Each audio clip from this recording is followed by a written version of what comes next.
സംഭവം അത് ചുരുളഴിക്കുന്നത് വലിയൊരു ഭീകരാക്രമണ പദ്ധതി കൂടിയാണ്. നമുക്ക് 13 വർഷത്തിനിടയിൽ ഡൽഹിയിൽ നടക്കുന്ന ഒരു ഭീകരാക്രമണമാണിത്.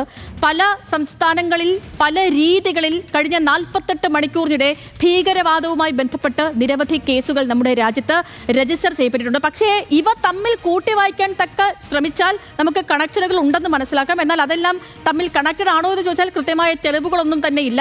പക്ഷേ ഇവ തമ്മിൽ നമ്മൾ ആഴത്തിൽ പരിശോധിച്ചാൽ ബന്ധമുണ്ട് എന്നൊരു സൂചന കൂടി വരികയും ചെയ്യും. ഭീകരതയുടെ പുത്തൻ യുദ്ധതന്ത്രം.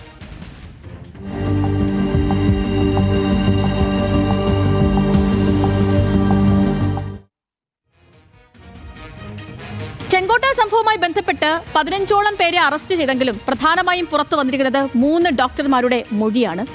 അവരുടെ വാഹനത്തിൽ നിന്നും ടൺ കണക്കിന് സ്ഫോടക വസ്തുക്കളാണ് പിടിച്ചെടുത്തിരിക്കുന്നത്. ഇതിൽ സമാന്തരമായി ഫരീദാബാദിൽ നിന്നും വലിയ സ്ഫോടക ശേഖരം പിടികൂടിയിട്ടുണ്ട്. ഈ കേസിൽ അറസ്റ്റിലായത് അൽഫല മെഡിക്കൽ കോളേജിലെ വനിതാ ഡോക്ടറായ ഷഹീൻ സെയ്ദ് ആയിരുന്നു.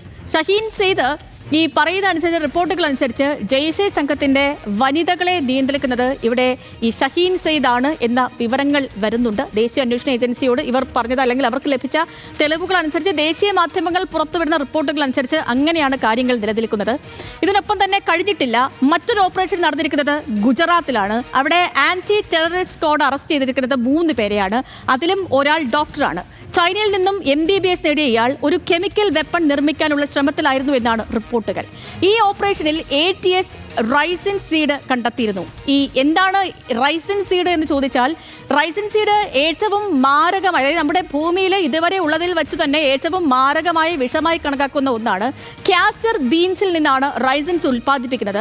ഇതിന്റെ ഏറ്റവും ചെറിയൊരു എമൗണ്ട് തന്നെ നമ്മുടെയൊക്കെ ശരീരത്തിൽ എത്തുകയാണെങ്കിൽ മരണം ഉറപ്പാണ്. അപ്പോൾ അതുകൊണ്ട് തന്നെ ലോകത്ത് ഈ സബ്സ്റ്റൻസിന്റെ ഉൽപ്പാദനം കർശനമായും നിയന്ത്രിച്ചിട്ടുണ്ട്.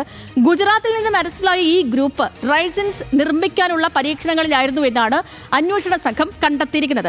ഈ ഗ്രൂപ്പ് ഇത് വിതരണം ചെയ്യാൻ ലക്ഷ്യമിട്ടിരുന്നത് 3 സിറ്റികളാണ് പ്രധാനമായിട്ടും. അഹമ്മദാബാദ്, ലക്നൗ ആൻഡ് ന്യൂഡൽഹി. ഈ 3 ഇടങ്ങളിലാണ് പ്രധാനമായിട്ടും ഇവർ ഈ ഉൽപ്പന്നങ്ങൾ വിതരണം ചെയ്യാൻ ലക്ഷ്യമിട്ടിരുന്നത്. മാത്രമല്ല ഇവരിൽ നിന്നും ആയുധങ്ങളും പിടിച്ചെടുത്തിരുന്നു അന്വേഷണ സംഘം.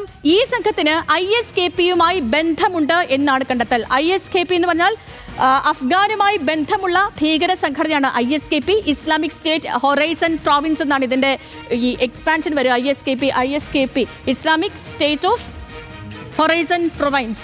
അഫ്ഗാൻ തലസ്ഥാനമായി പ്രവർത്തിക്കുന്ന ഈ ഭീകര സംഘടനയുമായി ഇവർക്കെല്ലാം, ഈ ഗുജറാത്തിൽ നിന്നും അറസ്റ്റിലായവർക്ക് കൃത്യമായ ബന്ധമുണ്ടെന്ന് ATS പറയുന്നുണ്ട്. നോക്കൂ, ഈ സംഭവങ്ങളെല്ലാം തമ്മിൽ കൂട്ടിച്ചേർത്താൽ ഡൽഹിയിലെ ബ്ലാസ്റ്റ്, ഫരീദാബാദിലെയും ജമ്മു കാശ്മീരിലെയും റെയ്ഡ്, ഗുജറാത്തിലെ അറസ്റ്റ്, നമുക്കിതൊന്നും സ്ഥിരീകരിക്കാൻ തെളിവുകളില്ല. പക്ഷേ ഇതെല്ലാം തമ്മിൽ സിമിലാരിറ്റീസ് ഉണ്ട്.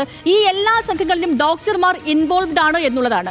എല്ലാ ആക്രമണ പദ്ധതികളും പല സംസ്ഥാനങ്ങളിലേക്കും നീളുന്നുണ്ട്. ഇപ്പോൾ കശ്മീരിൽ നിന്നും ഫരീദാബാദിലേക്കും ഉത്തർപ്രദേശിൽ നിന്നും ഗുജറാത്തിലേക്കും ഒക്കെ നീളുന്നതാണ് ഈ ഒരു പാൻ ഇന്ത്യൻ ഓപ്പറേഷൻ. നോക്കൂ, ഇതൊന്നും ഒരു ഓൾഡ് മോഡൽ ടെററിസം അല്ല എന്നുള്ളതാണ് നമുക്ക് ഈ നടുക്കത്തോടു കൂടി പറയാൻ കഴിയുന്ന ഒന്ന്. കാരണം ഒരു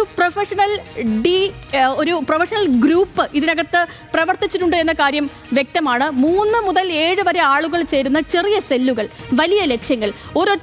ഒരാളെയോ അല്ലെങ്കിൽ ഒരു ഗ്രൂപ്പിനെയോ 2 പേരെയോ അറസ്റ്റ് ചെയ്യാം. പക്ഷേ 3ാമതൊരു സെൽ എപ്പോഴും അവിടെ ആക്റ്റീവ് ആയിരിക്കും എന്നുള്ളതാണ് ഇതിൽ ഏറ്റവും ഭീകരമായിട്ടുള്ള കാര്യം. അതാണ് ഈ പുതിയ മെത്തേഡ് ഉയർത്തുന്ന ഒരു ഭീഷണി. അതായത് ഒരു സിംഗിൾ സോഴ്സിൽ നിന്നല്ല ഭീഷണി ഉയരുന്നത് എന്നുള്ളതാണ്. നമ്മുടെ രാജ്യത്തെ സംബന്ധിച്ചിടത്തോളം ഇതൊരു പുതിയ സെക്യൂരിറ്റി ചലഞ്ച് കൂടിയാണ്. ഇത് ചെറുക്കാൻ ഒരു പുത്തൻ പുസ്തകം തുറന്നേ മതിയാവുകയുള്ളൂ.